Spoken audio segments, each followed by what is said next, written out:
Okay, வணக்கம். சரி, right. நீங்கள் இப்போ சைக்கோ தெராப்பி பண்ணுறீங்க இல்லையா? சைக்காலஜி படிச்சுட்டு சைக்கோதெரப்பி, ஹிப்னோதெராப்பி ரெண்டும் பண்ணுறீங்க.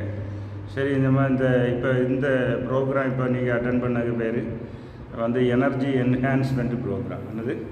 Energy enhancement program. இந்த ப்ரோக்ராமில் இப்போ உங்களுக்கு எப்படி ரிசல்ட் வந்தது? சத்தமாக சொல்லுங்கள். வணக்கம். நாங்கள் எனர்ஜி என்ஹான்ஸ்மெண்ட் ப்ரோக்ராம் அட்டன் பண்ணதில் ஃபர்ஸ்ட் ஆஃப் ஆல் எனக்கு என்னோட எனர்ஜி ஜாஸ்தியான ஃபீல் ஆச்சு.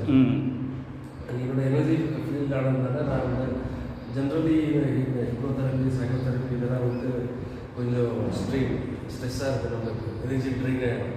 அப்புறம் கான்ஸ்டண்ட்டாக பேஷண்ட்டோட ப்ராப்ளம்ஸை கேட்டு சால்வ் பண்ணி இது பண்ணுறது நம்ம எனர்ஜி ட்ரெயின் ஆன மாதிரி ஆகிடும்.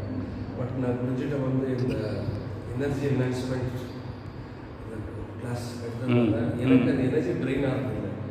நான் எவ்வளோ ஒரு நாளைக்கு 4-5 பேஷண்ட் எடுத்து பார்த்தாலும் எனக்கு எனர்ஜி ட்ரெயின் ஆகுது, டயர்ட்னஸ் ஆகுது.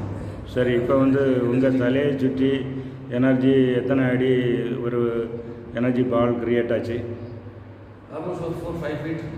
சரி, உங்கள் விரலை ஆக்ஞா பக்கம் கொண்டு வரும்போது ஸ்டார்டிங்கில் எத்தனை அடி இருந்தது? ஸ்டார்டிங் ஒரு 3-4 ஃபீட். சரி, இப்போ ஆஃப்டர் 3 hours எத்தனை அடி அது வளர்ந்துருக்கு? Actually not even 3 hours, around 2 hours தான். இப்போ ஆல்மோஸ்ட் 10-11 ஃபீட் வரைக்கும் இன்க்ரீஸ் பண்ணும்போது கரெக்ட் ஆச்சு. சரி, இன்டென்சிட்டி எப்படி இருக்குது? இன்டென்சிட்டி மல்டிஃபோல்ட் தான் இருக்குது. சரி, இது இப்போ வர்றதுனால உங்கள் ஹீலிங் பவர் இன்க்ரீஸ் ஆகுமா? ஆமாம், இன்க்ரீஸ் ஆகிருக்கு.